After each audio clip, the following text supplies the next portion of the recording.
The coffee was always too hot at Marlowe's diner, and Elena Vasquez had learned to pour it at precisely the angle that kept customers from burning their tongues while still delivering that first sip steam that made them feel cared for.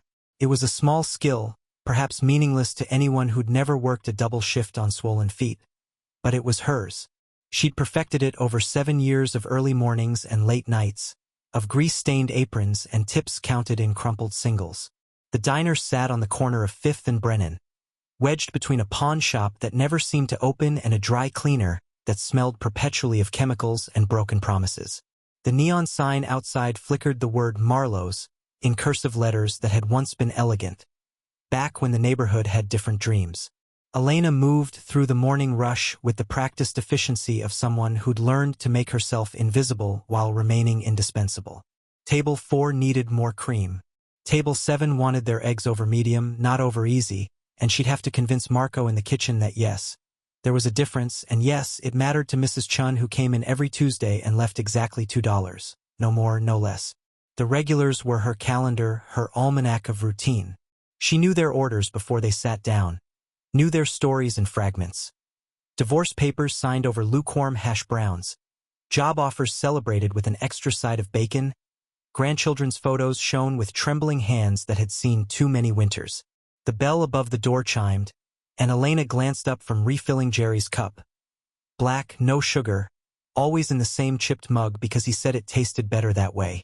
The man who entered didn't belong. That was her first thought, sharp and immediate.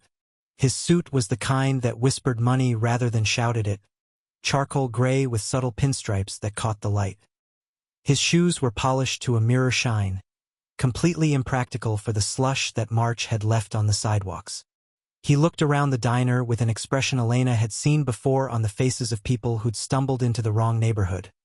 Not quite fear, but a careful assessment, a recalibration of expectations.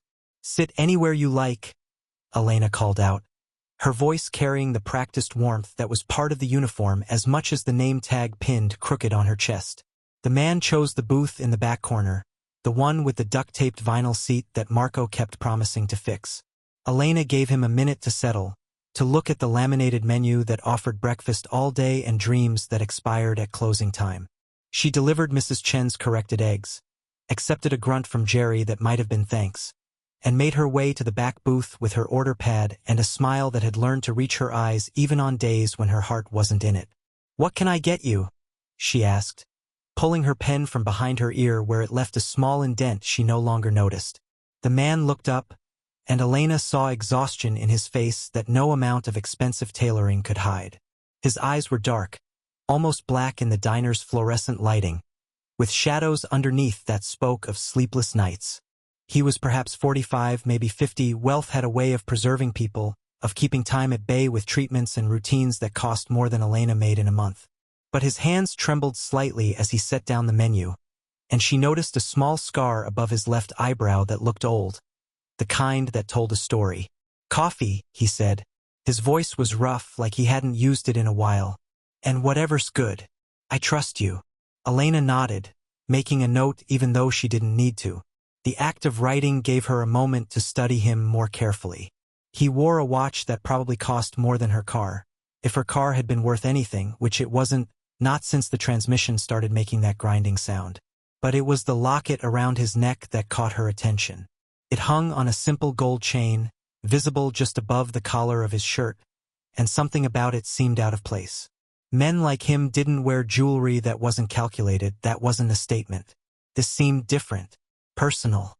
"I'll bring you the special," she said. "Marco makes a mean Denver omelet, and the hash browns are actually crispy today. He's in a good mood." The man offered a ghost of a smile. "Thank you."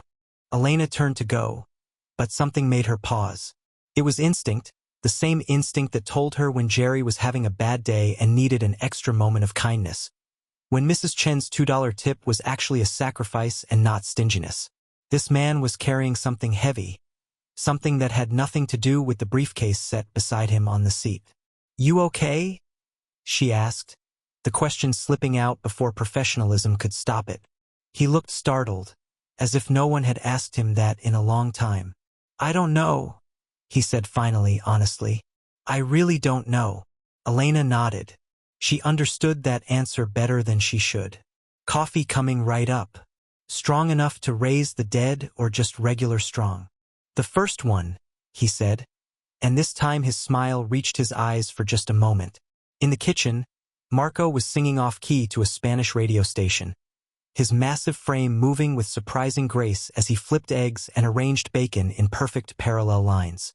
Elena had worked with him long enough to know his moods by his song choices. Today was Vicente Fernandez, which meant he was missing home, missing the Mexico he'd left 30 years ago and could never quite return to. Not really, not the way memory held it. Got a fancy one in the corner booth, Elena said, clipping the order to the carousel. Denver omelet, extra crispy hash browns.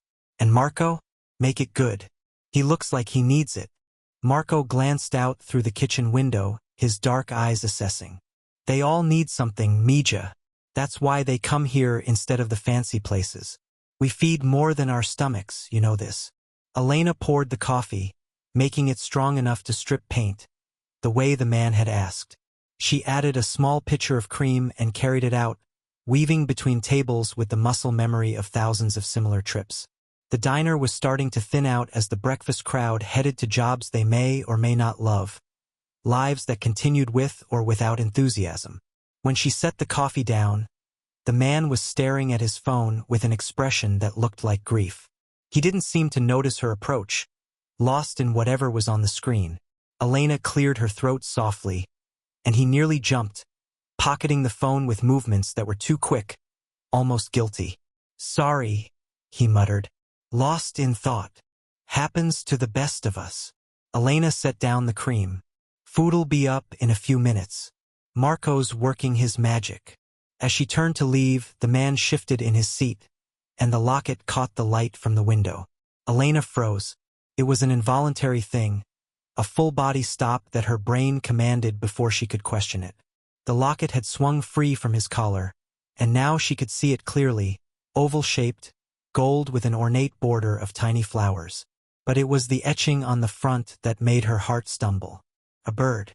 Not just any bird, but a very specific bird, a hummingbird in mid-flight, its wings captured in a moment of impossible grace. Elena's hand went to her own throat, to the empty space where a matching locket had once hung. Her grandmother's locket, the one she'd had to sell 3 years ago, when the rent was 2 months overdue and the electricity company had stopped accepting promises. The pawn shop owner had given her $200, and she'd cried the whole way home, clutching the bills like they were blood money, because they were, in a way, blood and memory and the last physical piece of her grandmother she'd owned. That locket? Elena heard herself say, her voice strange and distant. Where did you get that locket? The man's hand went to his chest, covering the jewelry protectively. His face shifted, walls going up. It was my mother's. Why? Before we continue with what happened next, if you're enjoying this story, please take a moment to like, share, and subscribe. Your support helps us bring you more incredible true stories like this one. Elena's world tilted. The diner sounds, the clatter of dishes, Marco's singing, the hiss of the grill, all faded to a dull roar. She was staring at the locket, at the hummingbird that she'd traced with her fingers countless times as a child, sitting in her grandmother's kitchen while stories were told and secrets were kept. The locket that had been commissioned by her great-grandfather, a craftsman who'd put his whole heart into the gold, making only 2, one for each of his daughters. My grandmother had one exactly like that, Elena said slowly, each word careful, tested. Exactly. The hummingbird, the flowers, everything. The man's face went pale. Actually pale, the color draining so quickly that Elena took a step forward, worried he might faint. His hand still clutched the locket, knuckles white. That's impossible, he whispered. This was my mother's. Her father made it for her and her sister. They were one of a kind. 2 of a kind. There are only 2 in the world. Elena felt the floor shift beneath her feet. She gripped the back of the booth seat to steady herself, her mind racing through memories, through stories told in her grandmother's voice. 2 lockets, 2 sisters, one who stayed in Mexico, one who left, one who married and had children, one who... What? The story had always gotten vague there, trailing off into size and subject changes. What was your mother's maiden name? Elena asked, though she wasn't sure she wanted to know the answer. Reyes, the man said, his voice hoarse. Maria Reyes. She died 5 years ago in 2020. This was the only thing I kept, the only piece of jewelry she wore every day. She told me about her sister, about their father making these lockets, but she said her sister was dead.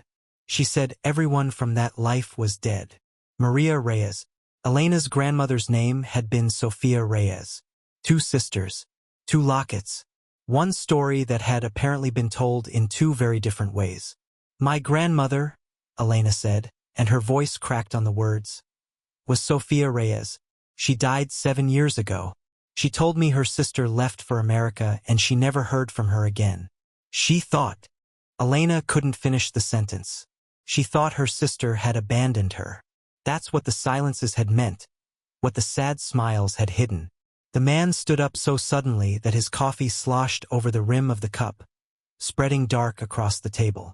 He pulled out the locket, fumbling with the clasp, and opened it. Elena saw her breath catch.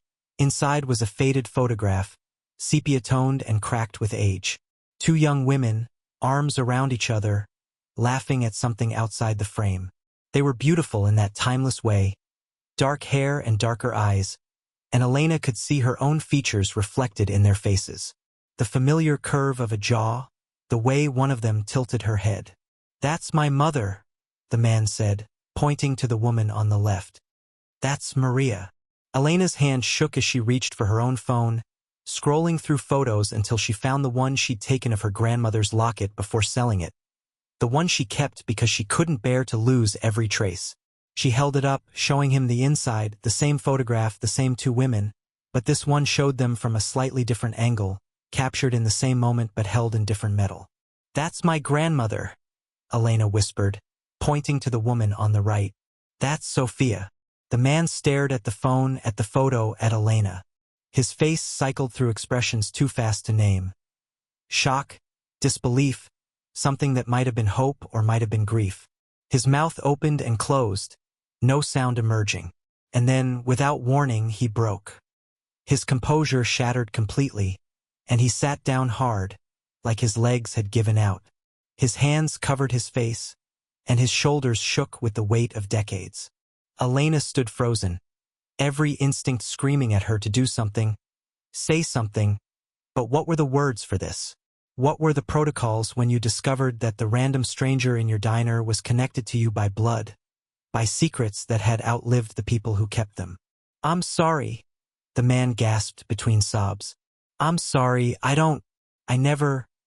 My mother spent her whole life believing her sister hated her, that Sophia chose to cut her off, to never respond to letters, to let the silence stand. She died believing she'd been rejected. Elena felt her own tears start, hot and unexpected. My grandmother waited every day for a letter that never came. She checked the mail until she couldn't walk anymore, until I had to check it for her. She died thinking her sister had forgotten her, that America had taken Maria and made her someone new, someone who didn't remember a childhood in Oaxaca and promises made under jacaranda trees.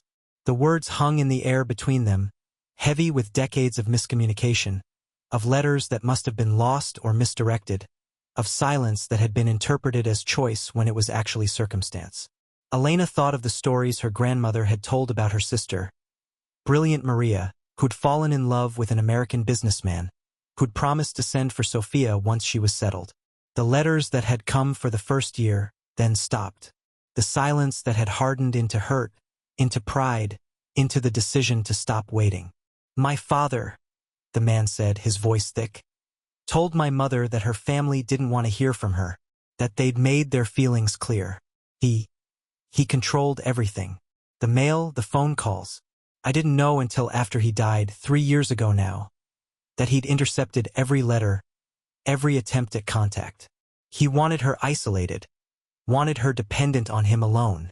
The picture was becoming clear now, terrible in its clarity. A controlling man, a young woman cut off from everything she'd known, and a sister left behind who never understood why the connection had been severed. 2 women who'd loved each other, separated by borders and lies and the cruelty of someone who'd wanted his wife to have no one but him. Elena lowered herself into the booth seat across from the man, her legs no longer trustworthy. Her shift, the diner, the world beyond this booth, all of it faded to insignificance. This man was her cousin, her family, the only blood relative she had left besides some distant relations in Mexico she'd never met. People connected by names in a family tree, but not by memory or love. "What's your name?" she asked, realizing they hadn't even exchanged that most basic information. "David," he said, wiping his face with his hands. "David Martinez. My mother kept her maiden name as my middle name. David Reyes Martinez." "Elena Vasquez," she replied. "My mother married young, moved to California. She and my grandmother were close, but she died when I was 16. Car accident. I came back to take care of my grandmother, stayed after she passed.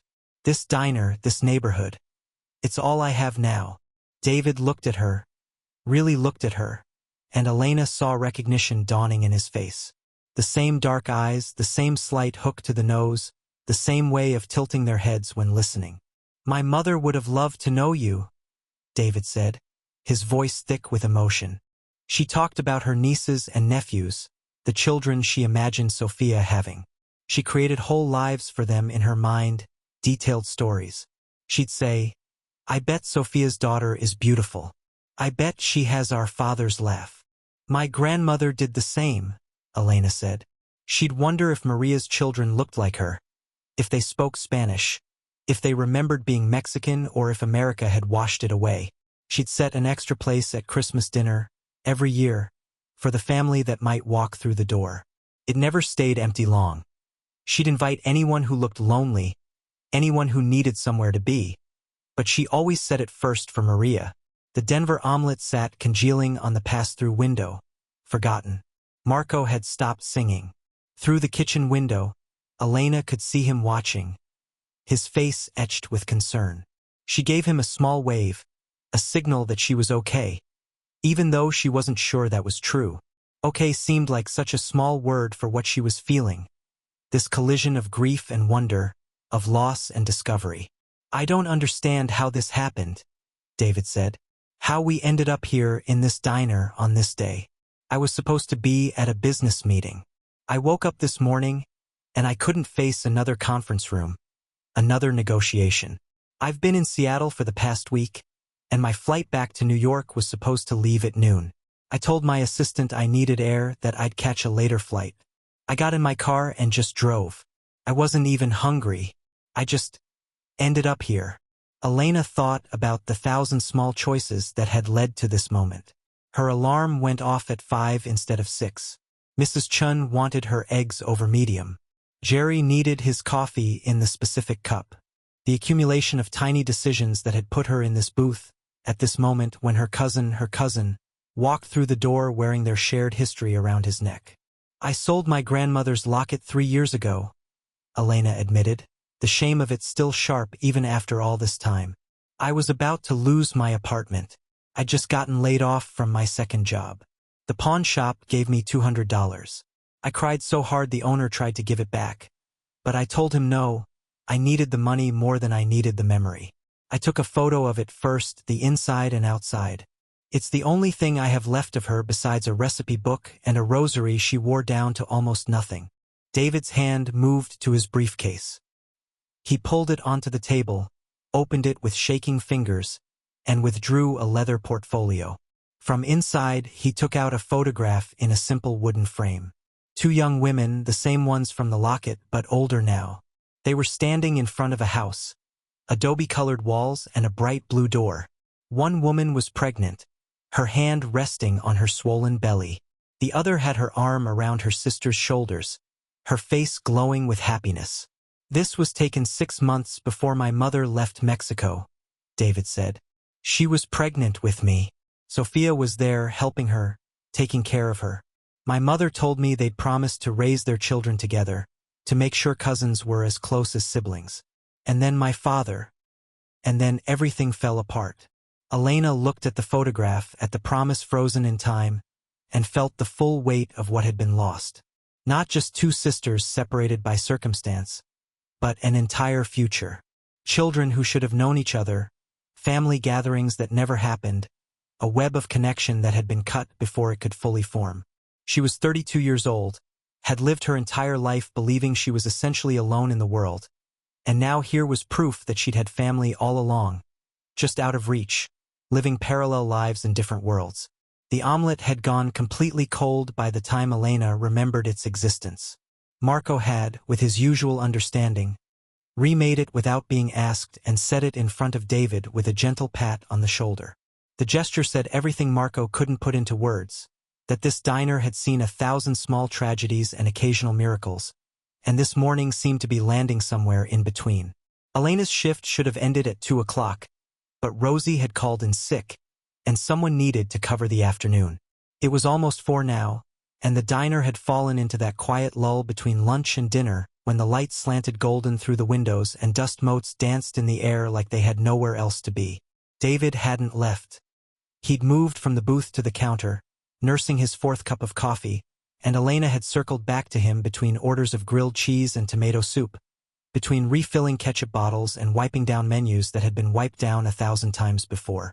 They talked in fragments, in the spaces between Elena's duties. David told her about growing up in New York, in a penthouse apartment where his mother had seemed to shrink smaller every year, where his father's word was law and questioning was met with cold silence. Maria had been an artist before marriage, a painter who'd filled canvases with the colors of her homeland, burnt orange and deep purple, the blue of Oaxacan skies. But David's father had considered art an impractical hobby, something to be set aside in favor of charity galas and tennis lessons. The paintings had gone into storage, and eventually, Maria had stopped asking for them back. "She tried to teach me Spanish," David said, tracing the rim of his coffee cup with one finger. "But my father wouldn't allow it in the house. He said we were American now, that we should speak American. I picked up some words, some phrases, but not enough. When she'd get sad, really sad, she'd retreat into Spanish. She'd mutter things while cooking, sing old songs under her breath. I never understood more than half of what she was saying, and I think that's what she wanted. It was the only private space she had left." Elena found herself telling him about the opposite childhood. Cramped apartments that smelled like garlic and cilantro, where Spanish and English tangled together in sentences that switched languages mid-thought. Her grandmother's house had been a refuge, a place where the old ways were preserved like precious things. Sophia had taught Elena to make mole from scratch, a process that took 2 days and 17 ingredients. She taught her the old songs, the ones that told stories of revolution and heartbreak. And she taught her that family was everything, that blood was the thread that held the world together, even when the world tried its hardest to tear you apart. "She never remarried after my grandfather died," Elena said, delivering a slice of pie to table 6, cherry, heated, with vanilla ice cream melting into the crust. "I asked her once why not. She was still beautiful, still vibrant. She said she'd had her great love, and anything else would be settling. But I think part of it was that she was waiting for Maria, for some reconciliation she believed would come if she just waited long enough." David closed his eyes, and Elena saw pain flicker across his features.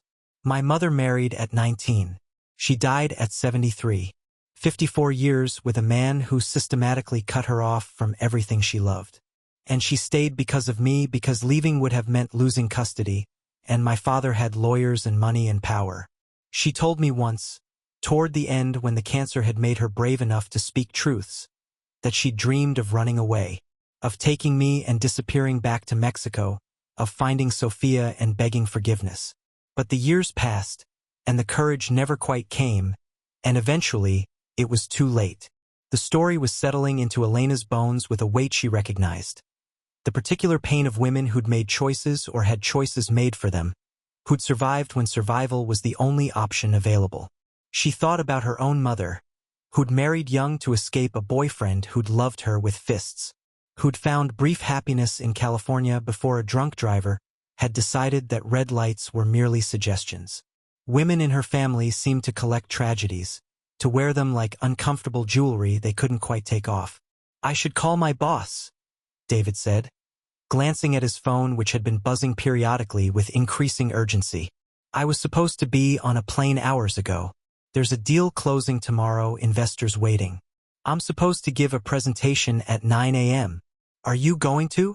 Elena asked, wiping down the counter with a rag that smelled of bleach and broken promises. David looked at her, at the diner, at the locket still hanging around his neck. I don't know. It doesn't seem to matter anymore. None of it seems to matter. Elena understood that feeling. She'd had it the day her grandmother died. The day she'd realized that the person who'd tethered her to her history was gone. And now she was floating, untethered, in a world that didn't care about her story.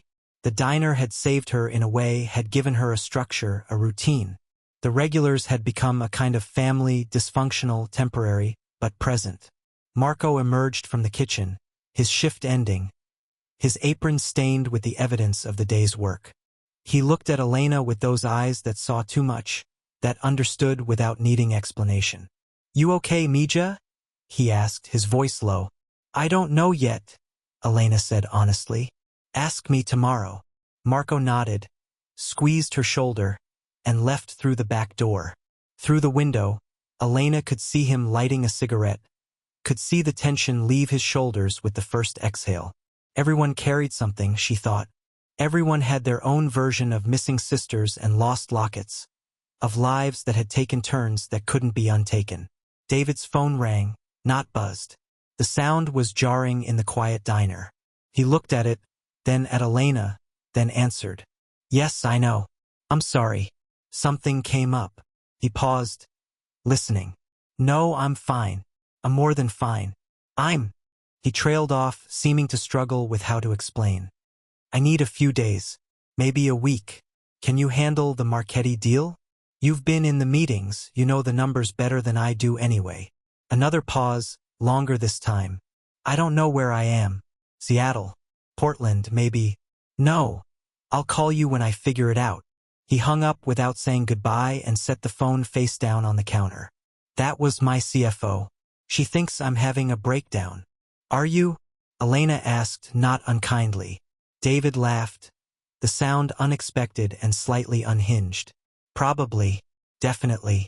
I've been running on empty for years now. Building companies, making deals, accumulating zeros in bank accounts. My mother used to ask me what it was all for, who I was doing it for. I tell her I was building a legacy. She'd say a legacy isn't something you build. It's something you leave behind. And what was I leaving behind besides money? Elena thought about her own legacy such as it was.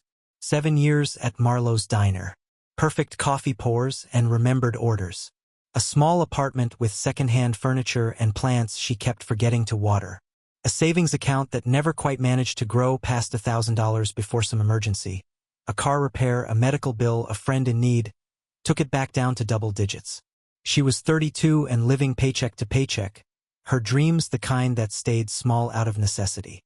My grandmother used to say that we're all just walking each other home, Elena said.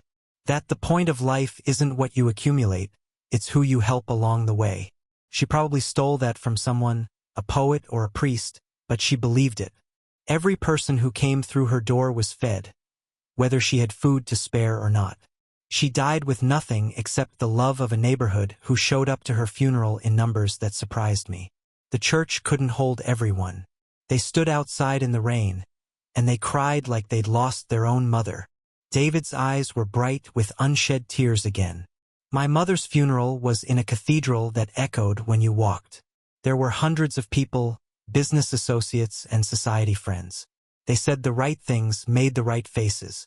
But I don't know if any of them actually knew her.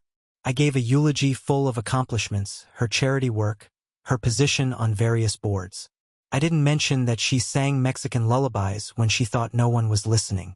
I didn't talk about how she kept a jar of pesos in her bedroom, coins from a country she'd left decades ago, or how she'd count them when she couldn't sleep. I didn't say that she died believing she was alone in the world except for me, and that I was too busy to visit as often as I should have. The guilt in his voice was palpable, thick enough to choke on. Elena knew that guilt. She'd carried her own version of it. The times she'd been impatient with her grandmother's repeated stories. The The Sunday dinners she'd skipped because she was too tired or had made other plans.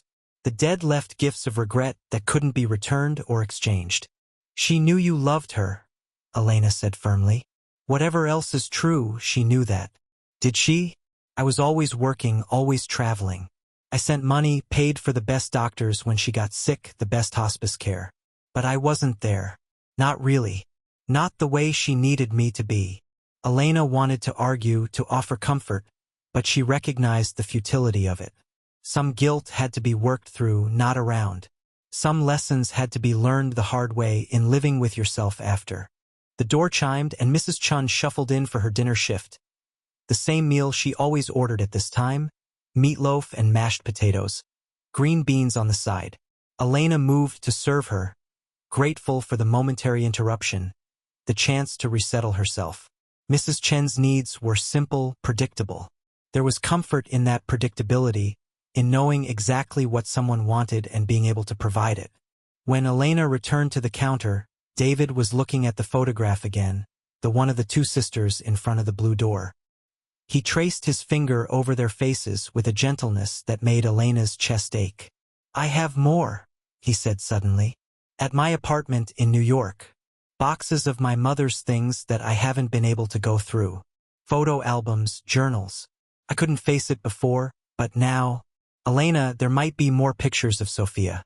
More of their history. Letters, maybe the ones my father hid." Elena felt something flutter in her chest. Something that might have been hope or might have been fear. The past was a minefield, and she'd learned to step carefully around it, to not disturb old pains. But this was different. This was a chance to know her grandmother in a new way, to see her through her sister's eyes, to understand the girl she'd been before life had worn her down to the woman Elena had known. "I could take some time off," Elena heard herself say. "Rosie owes me coverage for about 100 shifts I've covered for her. And Pete, the night manager, he's always saying I work too much. I haven't taken a vacation in... I've never taken a vacation. Not a real one." David looked up, and something shifted in his expression. "Come to New York. Stay with me. We'll go through everything together. There are answers in those boxes, I know it. And maybe we can figure out what happened. Find the letters. Understand how the communication broke down so completely. It was insane." Elena knew it was insane. You didn't just fly across the country with a stranger, even if that stranger shared your blood. You didn't abandon your life, your job, your routine on the basis of a locket and a photograph. There were 1,000 reasons to say no, to be sensible, to remember that rent was due in 3 weeks and her car was held together by hope and duct tape. Really? You mean it? If this story is touching your heart, please take a second to hit the like button, share it with someone who needs to hear it, and subscribe for more stories that matter. It truly makes a difference. I mean it. Give me 2 days to arrange things here, to make sure the diner is covered. Then I'll come to New York. I mean it. Give me 2 days to arrange things here, to make sure the diner is covered. Then I'll come to New York. Elena felt wild saying it, reckless in a way she hadn't been since she was young enough to believe that risks were adventures instead of mistakes. But her grandmother's voice was in her head, clear as a bell. "Take the chance, Mija. Some doors only open once." They exchanged phone numbers, addresses. David paid for his long-forgotten omelet and left a tip that was more than Elena made in a week. She tried to refuse it, but he pressed the bills into her hand with an urgency that said this wasn't really about money. It was about connection, about making this real, about ensuring that she couldn't back out because she couldn't afford the flight. "I'll send you a plane ticket," David said. "First class. There are daily flights from Seattle to JFK. Just tell me which one works for you." "I can buy my own ticket," Elena protested, but weakly. "Please," David said. "Let me do this. Let me do something. I have money I don't know what to do with, and your family. The only family I have left. The only family I have left." The words echoed in Elena's head long after David had left. After she'd finished her shift and locked up the diner. After she'd driven home in her car that made sounds like dying metal. She sat in her apartment, a studio with a Murphy bed and a view of a brick wall, and looked at the plane ticket that had appeared in her email inbox. First class, just like he'd said. A departure in 3 days, giving her time to arrange coverage at the diner, to pack what little she had that was worth packing. Elena pulled out her phone and looked at the photo of her grandmother's locket. At the two women frozen in a moment of happiness they couldn't have known would be their last. She thought about parallel lives, about sisters who'd loved each other and lost each other without either of them choosing to let go. She thought about David, about the weight of inherited grief and the way trauma could compound across generations. And she thought about herself, about Elena Vasquez who'd spent 32 years playing it safe, making small dreams because big ones felt too dangerous, who'd convinced herself that survival was enough, that getting by was a kind of success, who'd forgotten how to want things beyond the next paycheck, the next shift, the next small victory against the slow erosion of hope. The email from David sat open on her phone. Thank you for saying yes. Thank you for being brave enough to take this leap. I'll meet you at JFK. We'll figure this out together. Elena typed a response. Thank you for finding me. For walking into that diner. For wearing that locket where I could see it. I'll see you in 3 days. She hit send before she could second-guess herself, then allowed herself to feel the full weight of what was happening. In 3 days, she would get on a plane. She would fly to New York City. She would stay with a cousin she'd just met, go through boxes of a woman she'd never known, and try to piece together a mystery that had outlived the people it had hurt most. The smart thing would be to call it off, to text David and say she'd made a mistake, that she couldn't actually take the time off, that reality had reasserted itself in the harsh light of her apartment's flickering bulb.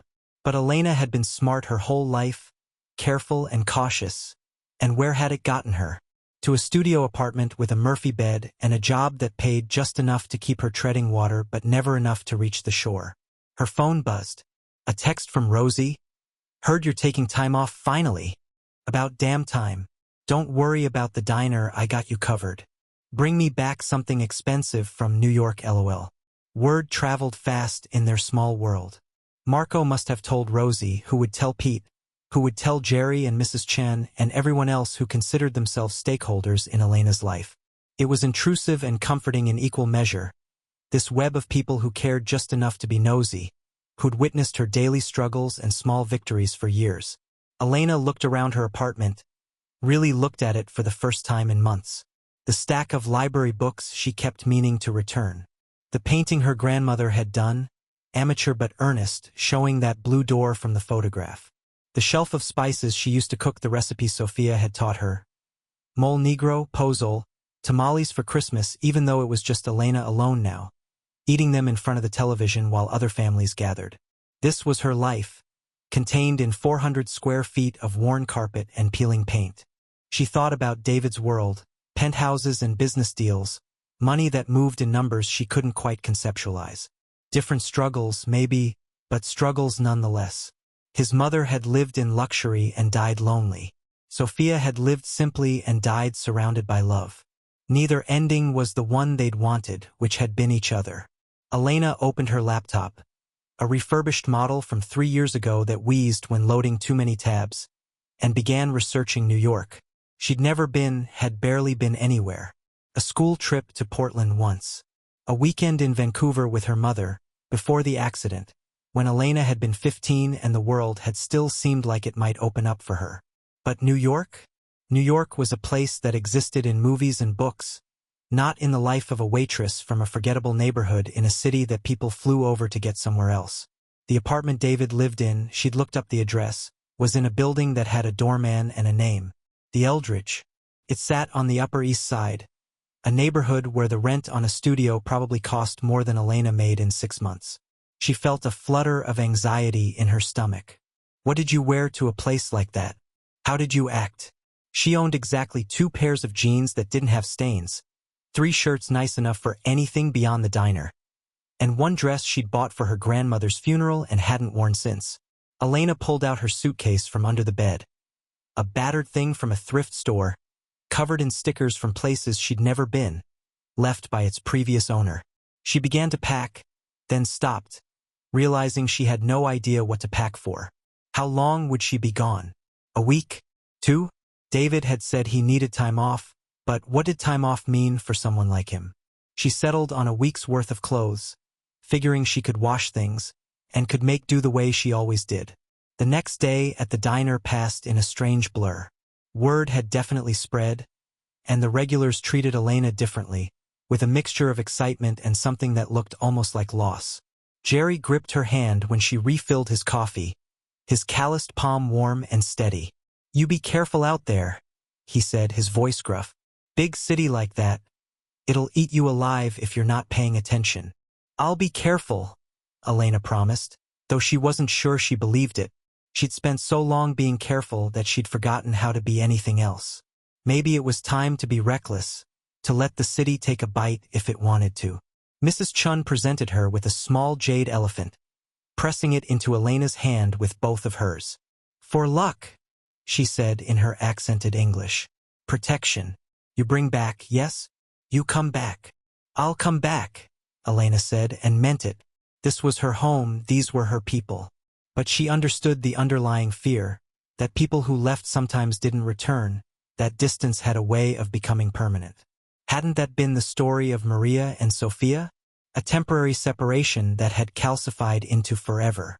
Marco cornered her in the kitchen during the lunch rush. He was chopping onions with a ferocity that suggested emotions he couldn't name, and Elena waited for him to speak, knowing he would when he was ready. "My sister and I," Marco finally said, not looking up from the cutting board. "We didn't talk for 12 years. Stupid fight about stupid things. Pride. You know how it is. When we finally reconciled, we'd lost all that time. Can't get it back. Can't undo it." He set down the knife and looked at Elena, his eyes watering from the onions, or maybe not. "You find those answers you're looking for. You understand what happened to those women, why they lost each other. Maybe it helps, maybe it doesn't. But at least you'll know." Elena hugged him, something she rarely did, and felt his massive frame shake slightly. Everyone was carrying something. Every single person. On her last day before the flight, Elena visited her grandmother's grave. It was in a cemetery on the south side, a modest plot with a simple headstone. Elena had scraped together the money for it by working triple shifts for 2 months, had insisted on something permanent, something that said Sophia Reyes had existed and mattered. She'd planted rosemary around the edges because her grandmother had always said rosemary was for remembrance. And if anyone deserved to be remembered, it was Sophia. Elena knelt on the grass, not caring that it was damp from morning rain, and told her grandmother everything. About David and the locket, about the photograph and the blue door, about Maria dying alone believing she'd been abandoned.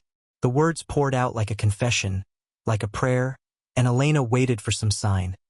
Some sense that Sophia was listening, that she approved or disapproved or had any opinion at all about this journey Elena was taking. The wind picked up, rustling through the trees, and a hummingbird appeared seemingly from nowhere. It hovered near the rosemary, its wings a blur, its tiny body impossibly vibrant against the gray of the headstone. Elena watched it, transfixed, as it dipped toward each plant before zipping away as suddenly as it had come. Coincidence? Probably. Hummingbirds were common enough, and rosemary attracted them. But Elena chose to take it as a sign anyway, as permission or blessing or just acknowledgement that some mysteries were meant to be pursued. "I'm going to find out what happened," Elena told the headstone. "I'm going to understand why you lost her. And Abuela, I'm going to make sure it doesn't happen again. David is family. He's blood. And I'm not letting him go, not the way you and Maria let go. Intentionally or not, chosen or not, I'm not doing that." The promise felt solid in her mouth, real in a way that most things didn't anymore. Elena stood, brushed grass from her knees, and walked back to her car. She had a flight to catch in 14 hours. She had a life to briefly abandon and hopefully return to. She had a cousin waiting on the other side of the country with boxes full of ghosts. That night, Elena barely slept. She lay in her Murphy bed, staring at the ceiling, and ran through scenarios. What if David changed his mind? What if she got to New York and realized this had all been some grief-induced delusion? What if the boxes held nothing useful, just more questions instead of answers? What if she was walking into a world she didn't understand, couldn't navigate, would be rejected by? What if? Finally, As dawn crept through her window, Elena made herself stop. She got up, showered in water that took 5 minutes to get hot, and dressed in her nicest jeans and a black sweater that was only slightly pilled. She looked at herself in the mirror. 32 years old, dark circles under her eyes from genetics and exhaustion. Hair that was overdue for a cut, but still, essentially, herself. Elena Vasquez, waitress, granddaughter, now improbably cousin to a billionaire. A woman taking a leap. The Uber to the airport cost more than Elena usually spent on groceries for a week, but David had insisted on reimbursing her for everything, had actually sent money to Venmo before she could protest. The driver was chatty, wanting to know where she was headed, whether it was business or pleasure. Elena didn't know how to answer. What was this? Business felt too cold, pleasure too simple. Family, she finally said. I'm visiting family. The driver nodded like this explained everything and left her to her thoughts. SeaTac Airport was busier than Elena had expected for a Wednesday morning. She navigated the crowds with her battered suitcase, feeling distinctly out of place among business travelers in suits and tourists with carefully coordinated luggage sets. The first-class ticket David had sent felt like a joke, like someone would stop her at the gate and say there'd been a mistake, that she clearly didn't belong in that section. But no one stopped her. The gate agent scanned her ticket with a smile and directed her to priority boarding. Elena found herself walking down the jetway with people who looked like they did this every week, who treated flying the way she treated the bus. Mundane, forgettable, just a means to an end. The first-class seat was a revelation. Elena had flown exactly twice in her life, both times in the back of the plane, squeezed into seats that seemed designed for humans of a different proportion. This seat was leather and spacious, with a blanket that was actually soft and headphones that probably cost more than her monthly phone bill. A flight attendant appeared with a smile that seemed genuine. Can I get you anything before we take off? Champagne? Orange juice? Coffee, please, Elena said, because some things were universal even at 30,000 feet. The flight attendant brought coffee in an actual ceramic mug, not the paper cups Elena was used to, and Elena held it with both hands, feeling the warmth seep into her palms. Through the window, Seattle was disappearing beneath clouds. The city she'd spent her entire adult life in becoming small, becoming a memory. Elena pulled out her phone, airplane mode, but she could still look at photos and found the picture of her grandmother's locket again. She zoomed in on Sophia's face, on the joy captured there, and tried to imagine what had come next. The pregnancy that showed in the photo, the baby that would be born. Did Sophia ever meet that baby? Was there a window, some brief time before Maria left, when the sisters were still together, when their children could have known each other? David would know, or the boxes would tell them. Either way, Elena was hurtling toward answers at 500 miles an hour, and there was no turning back now even if she wanted to. She must have dozed off because the next thing she knew, the flight attendant was gently touching her shoulder, letting her know they'd be landing soon. Elena looked out the window and saw New York spreading below her. A sprawl of buildings and bridges, of density that made Seattle look sparse by comparison. The city glittered in the afternoon sun, all glass and steel and concentrated humanity. The landing was smooth, and then Elena was in JFK, following signs to baggage claim, clutching her phone where David's last text sat. I'll be waiting at arrivals. Blue coat, probably looking nervous. Elena found herself smiling at that, the idea that a billionaire could be nervous about meeting his newly discovered cousin. But then again, they were both navigating uncharted territory. Blood didn't come with an instruction manual, and family could be the most complicated thing in the world. She collected her suitcase. It looked even more battered among the sleek luggage carousel of JFK travelers, and made her way to arrivals. The crowd was thick, people holding signs and flowers, reunions happening in real time all around her. Elena scanned the faces, looking for David, and then there he was. He was wearing a blue coat like he'd said, standing slightly apart from the crowd, holding his phone like he might need to call her at any moment. When their eyes met, his entire face transformed with relief. He moved toward her quickly, and then they were standing face to face, these two people connected by women who died still missing each other. You came, David said, like he doubted it until this very moment.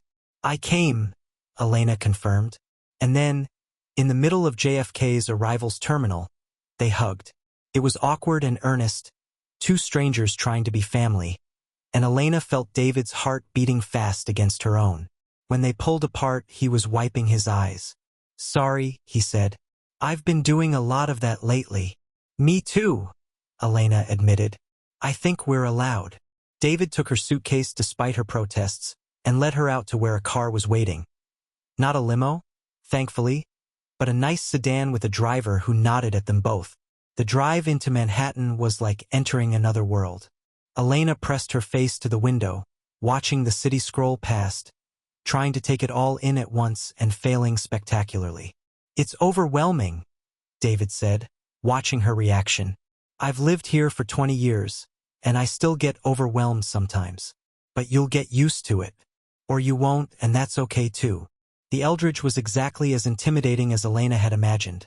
All marble lobby and polite doormen who called David Mr. Martinez, and didn't bat an eye at Elena's shabby suitcase. The elevator was mirrored, and Elena caught sight of herself standing next to David. The family resemblance was there if you looked for it, in the set of their jaws, the shape of their eyes. Two branches of the same tree, finally growing toward each other instead of apart. David's apartment took up the entire 23rd floor. Elena tried not to gape as he showed her in. Floor-to-ceiling windows with views of Central Park, furniture that looked like it belonged in museums, art on the walls that was probably worth more than Elena would earn in her lifetime. But there was also something sterile about it, something that said this was a place to live but not necessarily a home. "The guest room is this way," David said, leading her down a hallway lined with more art. "It has its own bathroom. Make yourself comfortable. I thought we could order dinner, and then tomorrow, if you're up for it, we'll start going through the boxes." The guest room was bigger than Elena's entire apartment. The bed looked like something from a hotel, pristine white linens that probably had a thread count Elena couldn't fathom. There was a view of the city that made her dizzy, all those lights beginning to flicker on as dusk settled. "David," Elena said, turning to find him hovering in the doorway. "This is too much. I can't." "Yes, you can," he interrupted gently. "Elena, I have all this and it means nothing. Nothing. My mother died in a room twice this size, surrounded by expensive things, and none of it mattered. None of it could replace what she'd lost. Let me do this. Let me share this space with the only family I have. Please." Elena nodded, not trusting her voice. After David left, she sat on the edge of the bed and let herself feel the full absurdity of her situation.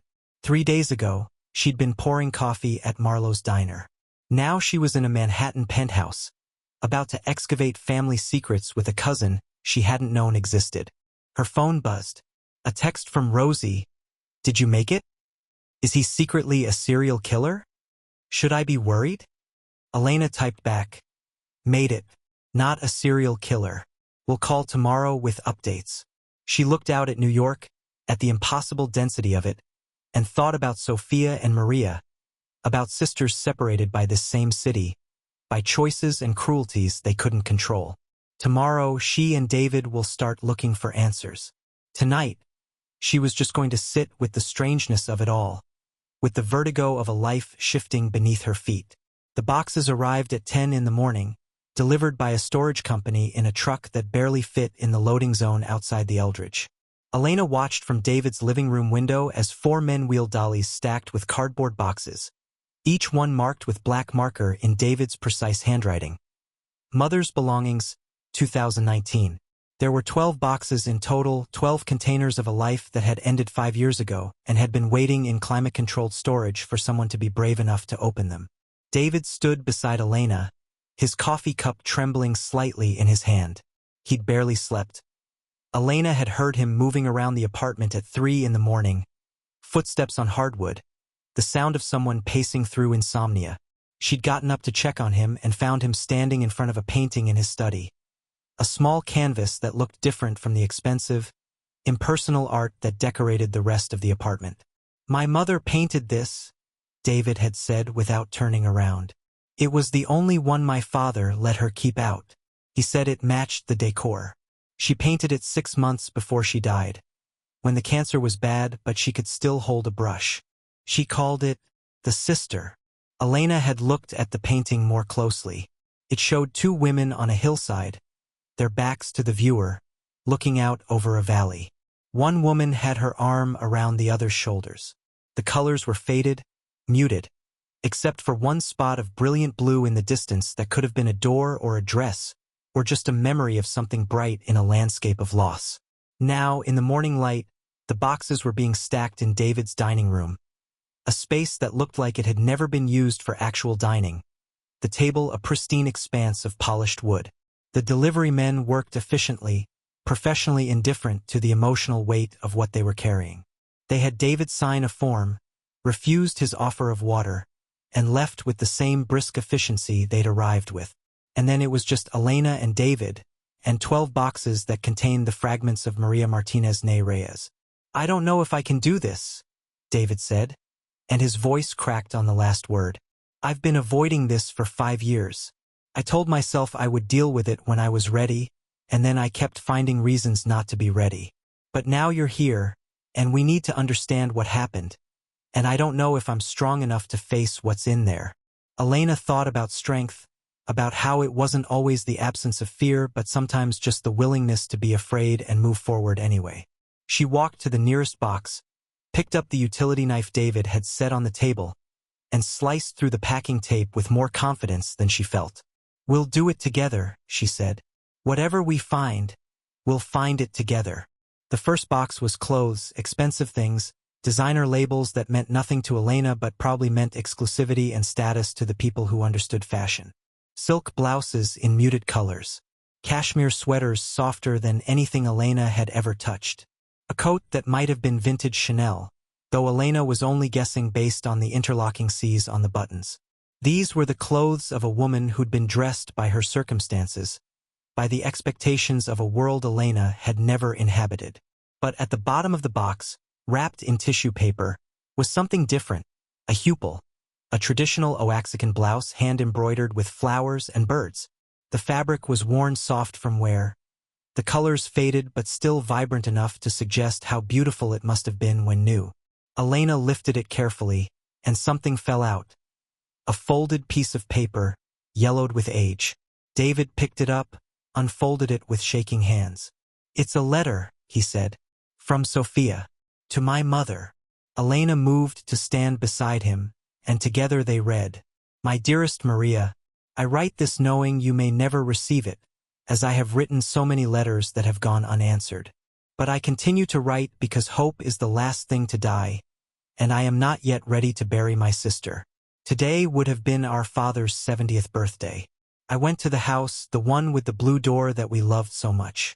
It stands empty now, waiting for someone to fill it with life again. I thought of the promises we made there, the dreams we shared.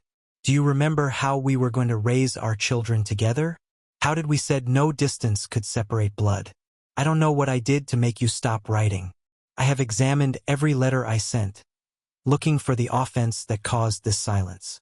Was I too needy? Too provincial? Did my life seem small to you from the heights of your American success? Or did you simply forget the girl who shared your room, your secrets, your fears? I am not angry anymore, Hermana. I am only sad, and I am tired of hoping. This will be my last letter. I cannot continue to speak into a void that never answers back.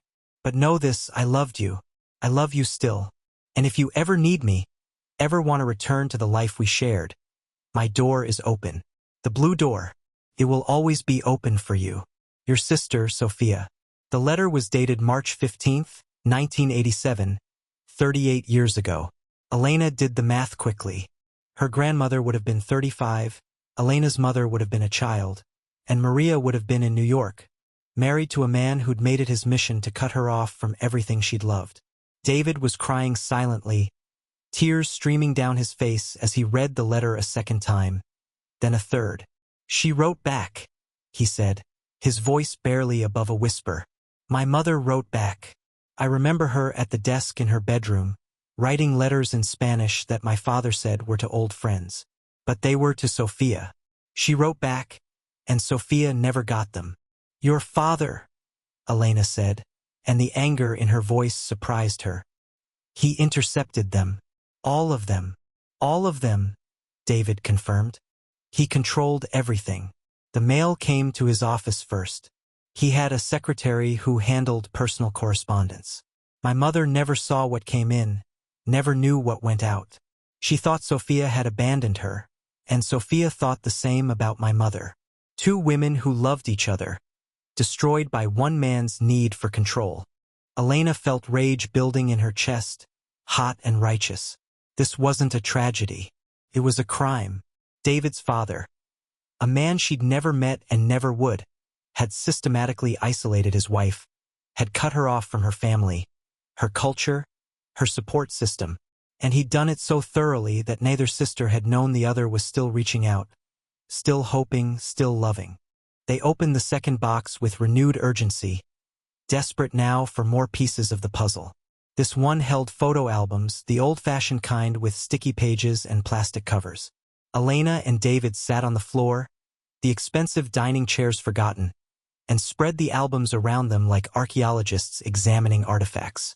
The photos told a story in reverse, starting with Maria's later years. Gaunt from illness, but still beautiful, still carrying herself with a dignity that cancer couldn't completely erode. David appeared throughout, getting younger as the pages turned back in time. A child in prep school uniforms, a teenager looking uncomfortable at formal events, a young man already showing the stress lines that would deepen over the years. But it was the early albums that made Elena's breath catch. Maria in her 20s, newly arrived in America, her face still bright with hope. Photos of her with David's father, Samuel Martinez, the captions read, and even in these carefully posed shots, Elena could see the power dynamic. Samuel was always slightly in front, slightly above, his hand on Maria's shoulder or elbow in gestures that looked possessive rather than affectionate. And then, tucked into the back of the oldest album, they found it, a stack of photographs that had been hidden, separated from the others. Sophia and Maria together, their faces young and unburdened. The two of them as children holding hands in matching dresses. As teenagers laughing at something off-camera. And one photograph that made both Elena and David go still. The sisters with their father, a man with kind eyes and calloused hands, standing in front of a workshop. The sign above the door read Res Orfebreria. And through the window behind them, Elena could see the glint of gold and silver. Their father was a goldsmith, Elena said, touching the photograph reverently. That's where the lockets came from. He made them himself. David pulled out his phone, taking photos of the photographs, documenting everything. We need to preserve this, he said. All of it. This is our history, our family. We can't let it disappear again. The third box held journals, leather-bound books filled with Maria's handwriting. David hesitated before opening the first one, his hand hovering over the cover. What if it's too painful? He asked. What if reading this breaks something in me that can't be fixed? Elena thought about her grandmother's recipes, the ones written in Sophia's careful hand with notes in the margins. Add more chocolate. Elena likes it sweet, and remember to toast the childs until they sing. Those recipes had been painful to use after Sophia died, each one a reminder of loss. But they'd also been a connection, a way to keep her grandmother alive through the act of creation, through flavors and memories. Maybe breaking is part of healing, Elena said. Maybe we need to break open before we can be whole. David opened the journal. The entries started in 1975, when Maria had just arrived in New York. The early pages were filled with wonder and homesickness in equal measure. Descriptions of the city's vastness, its noise, its energy, interspersed with longing for home, for Sophia, for the smell of copal and tlayudas cooking on a comal. Samuel appeared frequently in these early entries, and at first he seemed kind, attentive. But as the pages progressed, Elena could see the shift. The kindness had conditions. The attentiveness was control. One entry from 1976 stood out. Samuel says I don't need to write to Sophia so often. He says I should focus on building our life here, on being American. He says the past is a weight that will drag me down. But how do I explain that Sophia isn't the past? She is part of me, woven into everything I am. To cut her off would be to cut off my own arm. But maybe he's right. Maybe I am holding on too tightly to something that no longer exists. The Mexico I left is changing, Sophia is changing. I am changing. Perhaps we are already strangers who share a history, and all this letter writing is just me refusing to accept that people grow apart. I will write one more letter. I will tell her about the baby, about David growing inside me. If she writes back, I will know we can still be sisters across this distance. If she doesn't, then I will accept what Samuel says is true and I will try to let go. But she did write back, Elena said, her voice shaking. Your mother wrote and Sophia wrote back, and neither of them knew the other's letters were being stolen. David had gone pale. He set down the journal with careful precision, his hands trembling. He stole years from her. Decades. She could have had her sister. She could have known her nieces and nephews. She could have been happy, and he stole that from her. For what? Pride? Control? Because he couldn't stand the idea of her having something that wasn't about him? His voice rose with each question, rage finally breaking through the grief. The apartment suddenly felt too small, too full of rage and grief.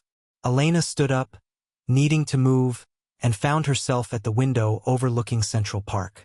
Below, people were walking dogs, pushing strollers, living lives that continued in their usual rhythms. It seemed impossible that the world could just keep turning while she and David were excavating this tragedy. But of course it did.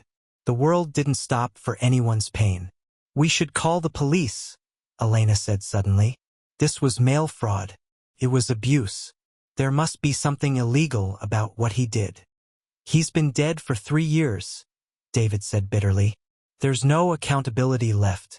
Just consequences that keep rippling out. Hurting people he never met, destroying relationships that should have been sacred. They worked through the boxes for hours, breaking only when exhaustion or emotion forced them to stop. The contents were a museum of a life constrained. Maria's art supplies, barely used. Programs from charity events where she'd smiled for cameras and felt nothing. Prescription bottles for medications Elena recognized as antidepressants, anti-anxiety drugs, sleeping pills. The pharmaceutical evidence of a woman trying to chemically manage a life that was slowly suffocating her. In box 7 they found more letters. Dozens of them, all addressed to Sophia at the house with the blue door, all stamped and sealed and never sent. David's father had kept them, filed them away with the same precision he probably brought to his business dealings. Each one was dated, organized chronologically, a complete record of his theft. Elena and David read them late into the night, taking turns reading aloud while the other listened, both of them crying until their eyes were swollen and their throats were raw. Maria's letters chronicled her life in excruciating detail, her pregnancy with David, her struggles with postpartum depression that Samuel had dismissed as weakness, David's childhood milestones that she'd wanted to share with Sophia, letters about holidays spent with people she didn't love, about art she wasn't allowed to create, about dreams that had been boxed up and stored away like these very boxes, waiting for a day that never came. One letter, written in 1989, said, Hermana, I dream about the blue door every night. In my dreams I knock and you open it and everything is forgiven. We don't need to explain the silence or assign blame.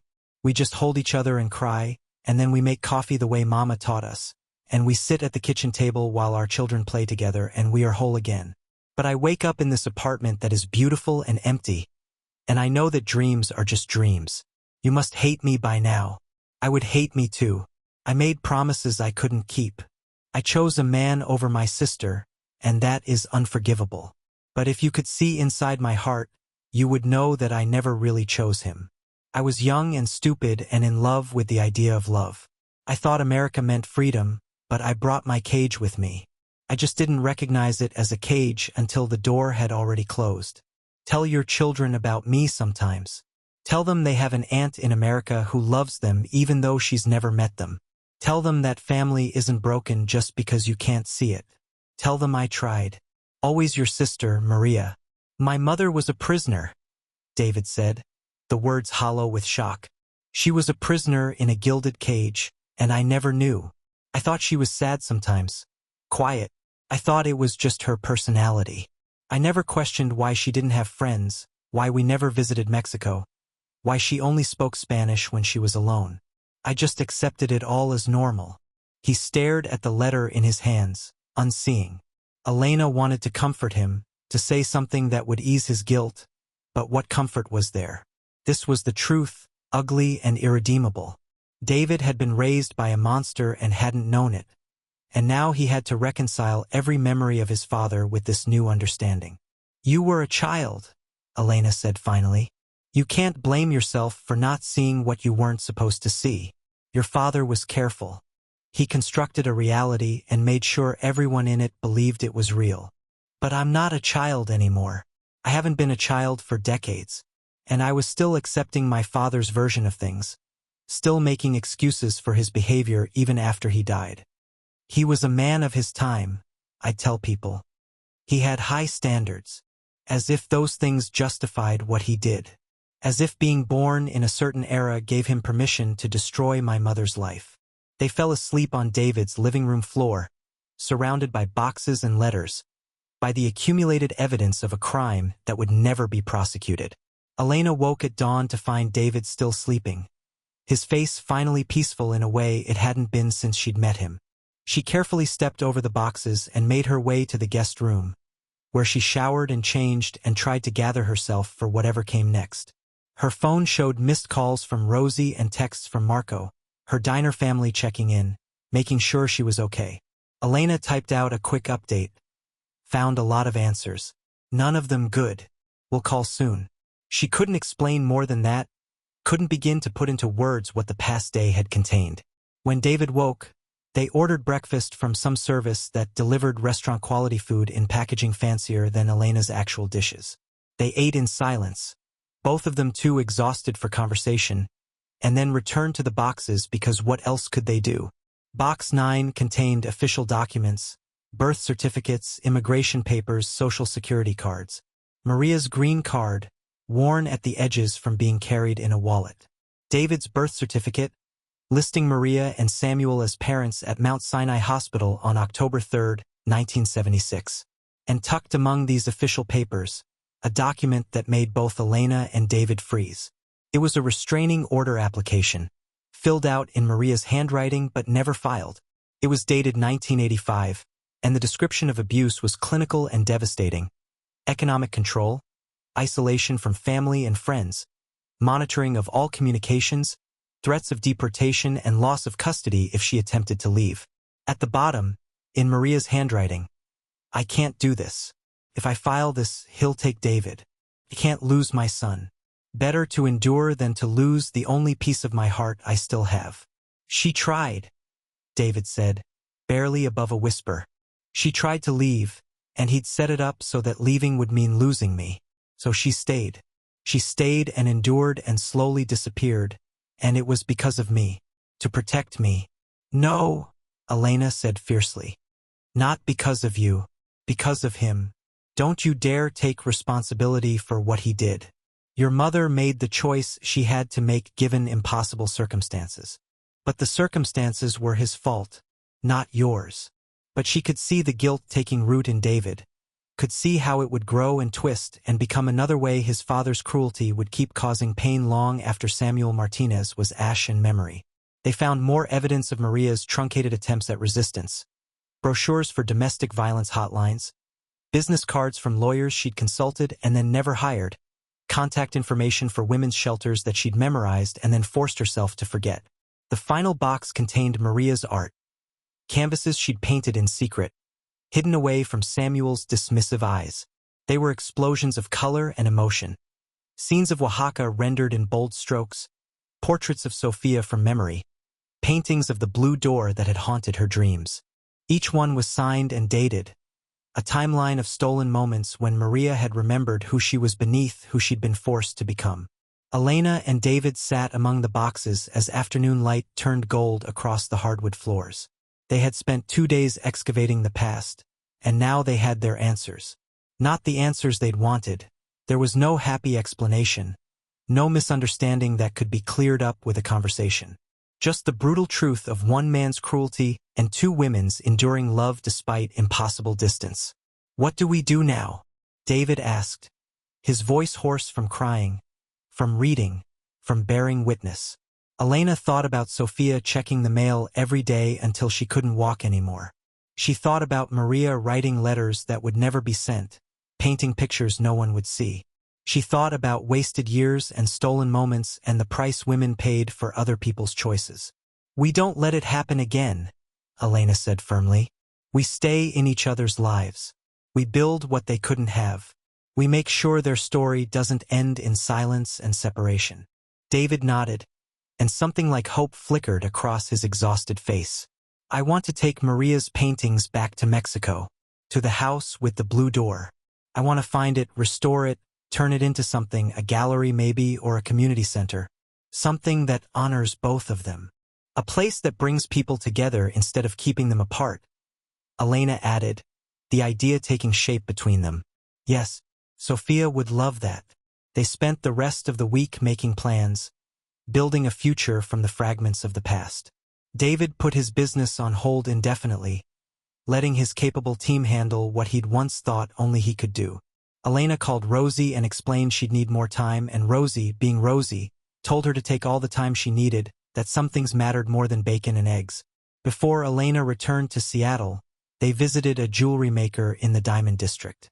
Using photos of the lockets, they commissioned 2 new ones, not identical but similar, carrying forward the hummingbird and the flowers. A connection that wouldn't be lost this time, a promise that wouldn't be broken. On Elena's last night in New York, they hung Maria's paintings throughout David's apartment, replacing the sterile, expensive art with something real, something that mattered. The apartment transformed, became warmer, became a home where 2 sisters' love could finally be visible. "I'll visit Seattle next month," David said at the airport, hugging Elena goodbye. "Meet your friends, see your diner, and then maybe we'll go to Oaxaca together. Find that blue door." "Together," Elena agreed. "Always together from now on." On the flight home, Elena touched the new locket around her neck and thought about small skills that meant everything. The angle of a coffee pour, the way you made people feel cared for, the choice to show up for family even when it was hard. Her grandmother had been right all along. The point wasn't what you accumulated, but who you walked home with. Elena was walking David home now, and he was walking her. 2 cousins keeping a promise their grandmothers had made under jacaranda trees in Mexico that lived now only in memory and paint. It wasn't the ending Sophia and Maria should have had, but it was the one Elena and David would make sure they deserved. The coffee at Marlowe's diner was still too hot when Elena returned to work the following week, and she still poured it at precisely the angle that kept customers from burning their tongues. But now she understood something she hadn't before. That small acts of care ripple outward in ways you can't always see.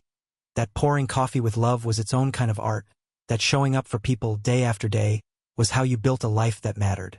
And when the door chimed and a stranger walked in, Elena smiled with genuine warmth, because you never knew who might need kindness, who might be carrying their own story of loss and hope, who might be family you just hadn't met yet.